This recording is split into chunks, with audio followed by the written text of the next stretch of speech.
So hey guys, welcome back to my channel love is live. और आप सुन रहे हो यार आज दास्तान इश्क। तो चलिए, दास्तान इश्क स्टार्ट करने से पहले आप लोगों को सुनाया जाए इसका प्रीवियस पार्ट में आप सभी ने सुना था कि जो हमारी जैस रहती है वो चुपके पीछे से बात सुन रही होती है, और हमारी इधर ऐना उस अरबान के सामने गन लेकर पॉइंट करते हुए गन को उसके साइड खड़ी रहती है और उससे लड़ाई कर रही होती है कि तुम मेरी सिस्टर के पीछे क्यों पड़े हो, मेरी सिस्टर ने तुम्हारा बिगाड़ा क्या है। ये जो है ऐना बोल रही होती है, लेकिन जो अरमान रहता है कुछ ज़्यादा ही बदतमीज़ी कर रहा होता है, जिसके वजह से जो ऐना रहती है वो गुस्से से जो है गोली दाग देती है, जो सीधा जाके लगता है अरमान की फूलदान में। जो कि अरमान का फूलदान जो वहाँ पे पड़ा था वो पूरा चकनाचूर हो जाता है, जिसे अरमान एक नज़र देखता है और एक तीखी भरी स्माइल से ऐना की तरफ देखते हुए बोलता है, वाओ, मस्त है यार आपकी ये जो है। एक भी पॉइंट मैंने नहीं मिस किया रहता ना, तो मैं तो आज भगवान के पास चला जाता। कितनी अच्छी शूटिंग है यार, स्किल तो भाई साहब, और हो छोटी सी एज में और इतना अच्छा बेहतरीन है, गजब। ऐसे बोल के तालियां बजाने लगता है। तो ऐना बोलती है, हाँ थोड़ा सा मिस्टेक हो गया, नहीं तो तू मर जाता। आइंदा मेरी सिस्टर से दूर रहना, नहीं तो तुझे वहीं पे मार दूंगा, ऐसे बोलती है ऐना। तो वो बोलता है, हो ऐसा लग रहा है कि तुम उसकी सिस्टर ना हो कि उसके भाई हो। तो ऐना बोलती है, तुम्हें जो समझना है समझो, लेकिन मेरी सिस्टर से बस दूर रहो, ऐसे जो है ऐना बोलती है। तो जो अरमान रहता है वो हंसने लगता है, बोलता है, ये सब तो नहीं होगा, लेकिन जो मेरा एक प्लान था वो चेंज हो गया है। तो ऐना उसकी तरफ घूर के देखती है। तो अरमान हंसते हुए बोलता है, एक प्लान जो चेंज हो गया है वो हो तुम, ऐसे बोल के उसकी तरफ पॉइंट करते हुए स्माइल करने लगता है। तो ऐना थोड़ा सा कंफ्यूज हो जाती है। तो अरमान हंसते हुए अपने आजू बाजू के बॉडीगार्ड को जो है एक इशारा करता है, जिसके वजह से बॉडीगार्ड जो है ऐना की तरफ बढ़ने लगते हैं। ऐना इस बात को समझ नहीं पाती है कि क्या हो रहा है। वो तो अरमान की तरफ गन पॉइंट करके खड़ी रहती है। तभी उसके दोनों हाथों को जो है तो बॉडीगार्ड आके पकड़ लेते हैं, जिससे ऐना जो है बहुत चक्कर रह जाती है, मतलब थोड़ा शॉक्ड हो जाती है। तो जो ये रहती है ऐना दोनों तरफ देखते हुए बोलती है, what the hell, how dare you, छोड़ो मुझे, टच करने की कोशिश भी मत करो, मुझे पकड़ने की तो बिल्कुल भी कोशिश मत करो, ऐसे बोल के जो ऐना रहती है वो चिल्लाने लगती है। लेकिन इससे उन बॉडीगार्डों के ऊपर बिल्कुल भी कुछ भी असर नहीं हो रहा होता है। वो तो उसे इतनी टाइट से पकड़ के खड़े रहते हैं। और इधर अरमान हंसते हुए बोलता है, तुम्हें क्या लगा था कि मैं तुम्हें मारूंगा?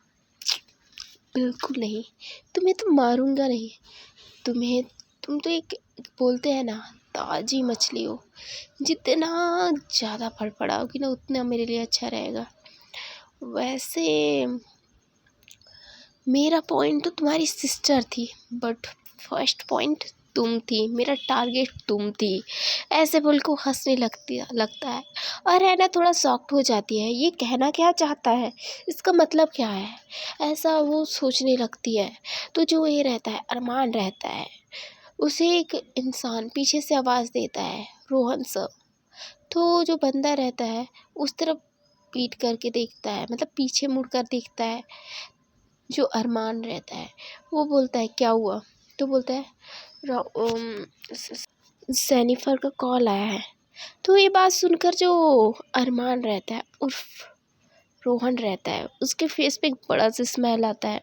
जी हाँ, इसका नाम अरमान तो है, पर फिल्म इंडस्ट्री में रियल नाम इसका रोहन है।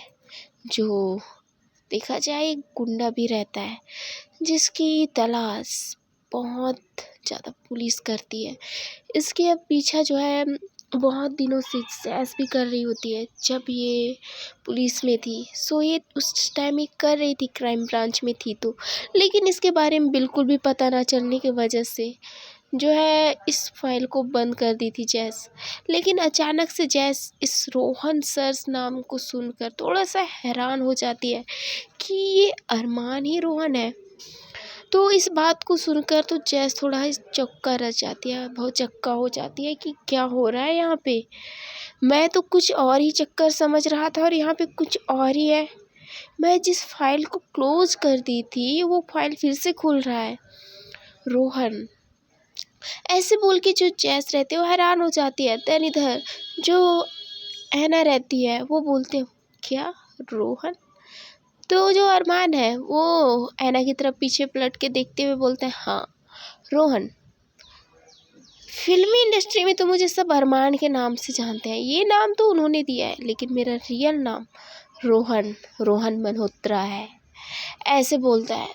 तो इस चीज़ से जो ऐना रहती है वो थोड़ा सा हैरान हो जाती है, क्योंकि उससे तो इस नाम से कुछ भी मतलब इस नाम से उसे पता ही नहीं था कि ये है कौन। इस नाम को उसने कभी सुना भी नहीं था। देन ये फर्स्ट टाइम था कि जो ऐना रहती है ये नाम सुनी रहती है। तो ये थोड़ा सा हैरान हो जाती है, प्लस ये भी सोचने लगती है कि अरमान ही रोहन है, लेकिन इसका नाम रोहन से अरमान कैसे पड़ा, ये सब उसके दिमाग में चल रहा होता है। तो जो रोहन उर्फ अरमान ये जो होता है वो बोलता है मुझे पता है तुम परेशान होगी कि मेरा नाम रोहन कैसे। बताया तो हूँ अभी, मैं तो अभी फिल्मी इंडस्ट्री में हूँ ना। फिल्मी इंडस्ट्री में मुझे सभी अरमान से नाम से जानते हैं, लेकिन मेरा रियल नाम रोहन है, जो ये लोग जानते हैं, मेरी गैंग जानती है। ऐसे बोल के हंसने लगता है। तो जो ये रोहन रहता है वो अपने बॉडीगार्ड की तरफ इशारा करता है। तो जो बॉडीगार्ड रहते हैं वो ऐना को ले जाने लगते हैं। तभी उसी टाइम जो है पीछे मुड़ के देखते हुए बोलता है तुम यहाँ और इस नाम से मुझे क्यों बुला रहे हो। तो बोलता है सर वो एक्चुअली बोला तो जेनिफर का कॉल आया है। तो बोलता है ओके ठीक है 2 मिनट रुको। ऐसे बोल के वो थोड़ा सा चिल होता है और उस कॉल को पिक करते हुए बोलता है यस जेनिफर बताइए क्या हुआ। तो उधर से आवाज़ आता है अरमान मूवी का शूटिंग कब से स्टार्ट होने वाला है आपको पता है। तो वो बोलता है नहीं जेनिफर तुम्हें पता है। तो बोलती है हाँ मुझे पता है, नेक्स्ट मंथ से स्टार्ट हो जाएगा, सो इसके लिए तैयारी आप शुरू कर दीजिए। तो अरमान बोलता है हाँ ठीक है ना जेनिफर, तुम्हारे साथ तो ये मूवी बनाने के लिए मैं बहुत ज़्यादा बेकरार हूँ, बनाना चाहता हूँ ये तुम्हारे साथ ये मूवी। तो ये सुन के जो जेनिफर रहती है थोड़ी सी नाखुश होती है, लेकिन वो एक स्माइल करती है फीका सा और कॉल कट कर देती है। देन कॉल कट करने के बाद जो ऐना रहती है वो सुनती रहती है इस बात को, तो वो चिल्लाने वाली रहती है। तभी जो वो बॉडीगार्ड रहता है वो उसके मुंह पे जो है अपना हाथ रख देता है, जिसकी वजह से उसकी आवाज़ उसी टाइम बंद हो जाती है। तो इधर जो जेनिफर रहती है वो कॉल कट करके सीधा अपने बेड में सो जाती है। तो इधर जैस जो है देख रही थी सब कुछ, लेकिन वो कुछ कर नहीं पा रही होती है क्योंकि यहाँ पे बहुत सारे गुंडे थे। सो वो सही मौके का जो है तलाश कर रही होती है। तो जो अरमान रहता है वो वहाँ से चला जाता है और बोलता है इसका ध्यान रखना मैं नाइट में आता हूँ, ऐसे जो है अरमान बोलता है। तो और अरमान वहाँ से निकल जाता है। इस चीज़ का जेनिफर बहुत टाइम से इंतज़ार कर रही थी, सही मौके का जो कि उसे मिल गया था। और वो जो है वहीं पे चुपके से बैठी रहती है और हर चीज़ देख रही होती है। तो वहाँ का जो माहौल रहता है थोड़ा सा शांत हो जाता है। ऐना को रूम में ले जाया जाता है और ऐना इधर तोड़ फोड़ कर रही होती है पूरे रूम में, क्योंकि उस रूम को चारों तरफ से बंद किया गया रहता है, जिसकी वजह से ऐना की आवाज़ तो बाहर जा नहीं रही होती है और ऐना पागलों की तरह रूम में अब यही कर रही होती है, चिल्ला रही होती है। और इधर जैस जो है उसे सही मौका मिल जाता है और वो जो है एक एक कदम फूक फूक के चलते हुए ऐना की तरफ बढ़ने लगती है। इसके बीच में जो भी इंसान आता था उसे जैस अच्छा खासा धो देती थी। तो ऐसे धीरे धीरे करके एक एक बंदे को ठिकाने लगाते हुए वो ऐना के पास पहुंच जाती है और ऐना को निकालने के लिए ट्राई कर रही होती है, क्योंकि वो रूम लॉक था। तो वही लॉक होने की वजह से जैस जो है वहीं पे रुक जाती है। तभी कदमों का आहट होता है, तो जो जैस रहती है वो छुप जाती है। तो देखती है कि उधर से एक बॉडीगार्ड जो है खाना लेते हुए उस रूम की तरफ बढ़ रहा है। तो उसके हाथ में जो है चाबी भी दिखता है। तो उसे देखकर जो जैस रहती है वो शांति से वहाँ पे खड़ी हो जाती है। तभी वो बॉडीगार्ड जो है की से जो है लॉक ओपन करता है। देन ओपन करने के बाद अंदर घुसता है। तो जो जैस रहती है इस मौके का वो फ़ायदा उठाते हुए वो भी उसके पीछे पीछे चली जाती है।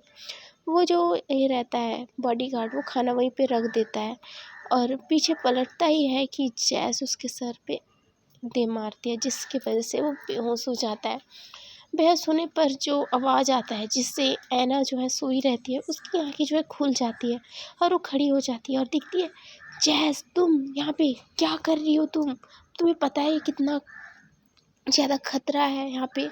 तो जैस बोलती है पता है मुझे कितना खतरा है, और क्या करें, अपनी इस बेवकूफ़ सिस्टर को बचाने के लिए तो मैं कहीं भी आ सकती हूँ। सो अब यहाँ हूँ, ऐसे बोल के वो स्माइल करने लगती है।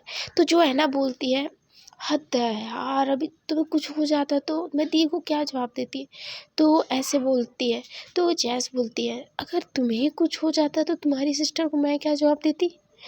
तो ऐसे बोल दिया। तो उसके बाद जो है ना रहती है वो भाग के जाकर जैस को हक कर लेती है और बोलती है, मैं बहुत ज़्यादा डर गई। तो जैस बोलती है, डर गई थी, पंगा लेते समय तो डर का नाम नहीं था, अभी डर गई थी।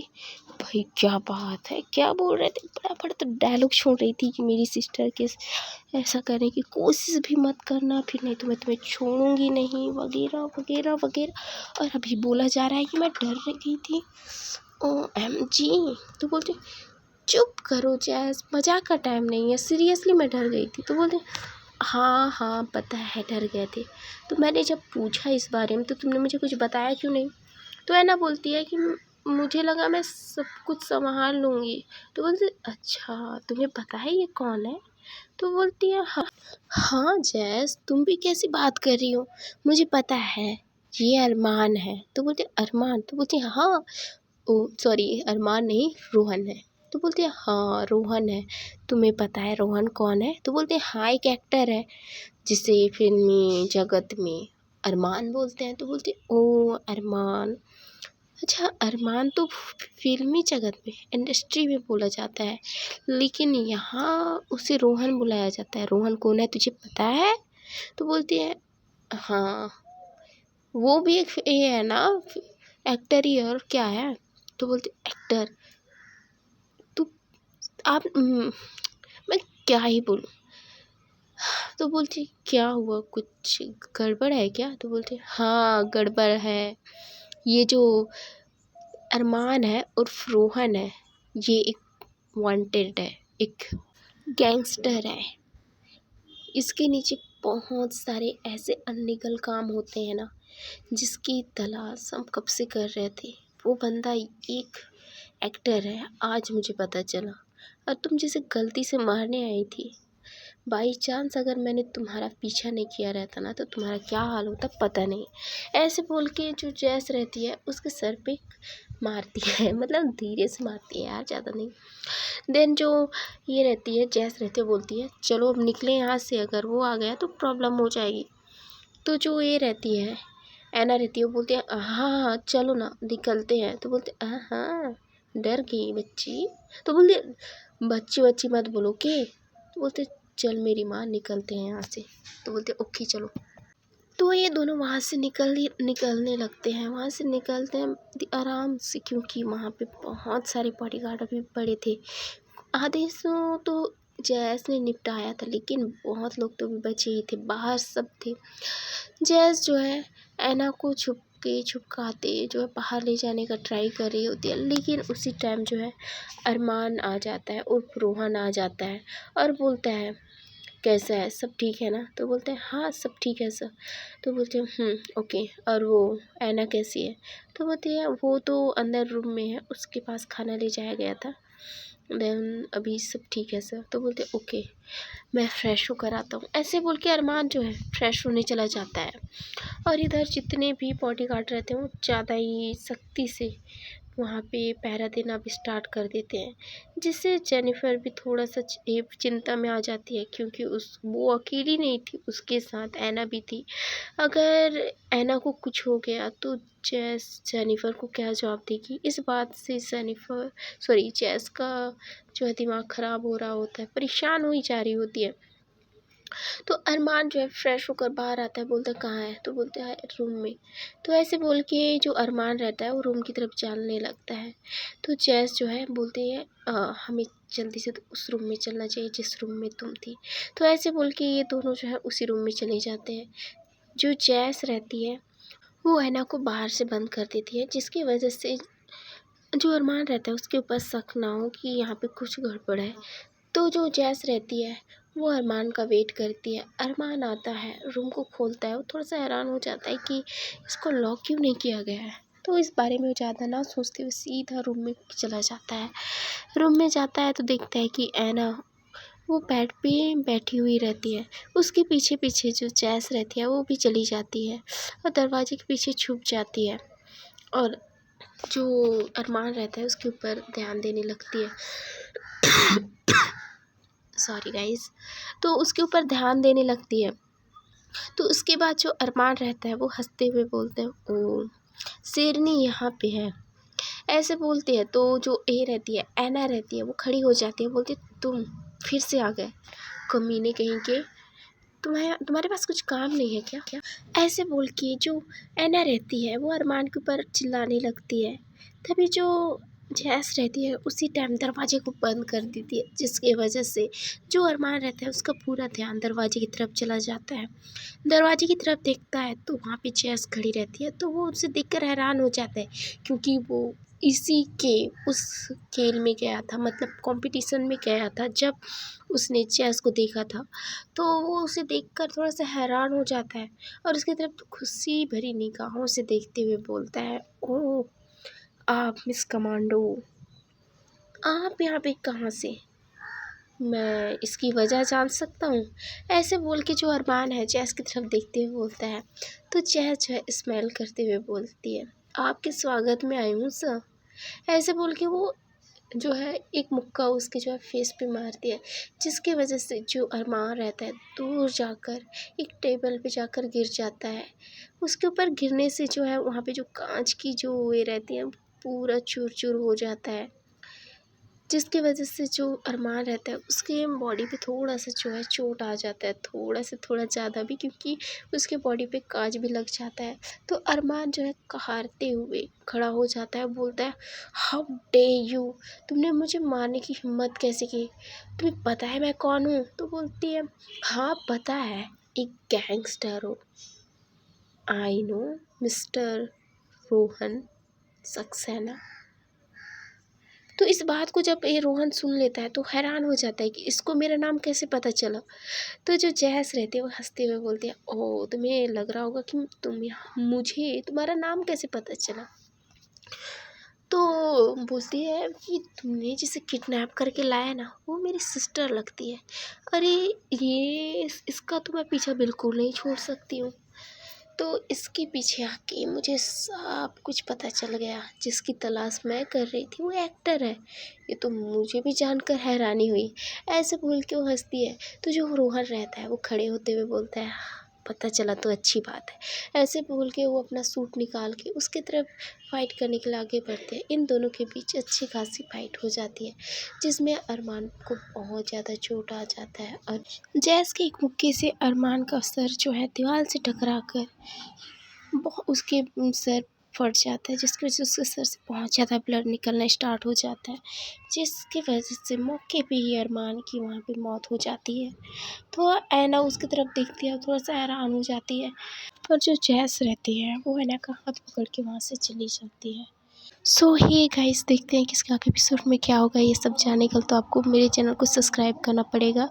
देन आपको स्टोरी कैसी लगी वो मुझे कमेंट करके बताना पड़ेगा। देखते हैं कि इस आगे स्टोरी में क्या होगा। ये सब जानने के लिए तो आप लोग को मेरे चैनल को सब्सक्राइब करना पड़ेगा और बेल आइकन को प्रेस करना पड़ेगा। Okay then, thank you so much and sorry background sound के लिए, क्योंकि हमारे तरफ थोड़े से काले कौवे जाते हैं तो इसी वजह से आपकी तरफ बैकग्राउंड साउंड आया। Okay then, thank you so much and bye, sorry for that.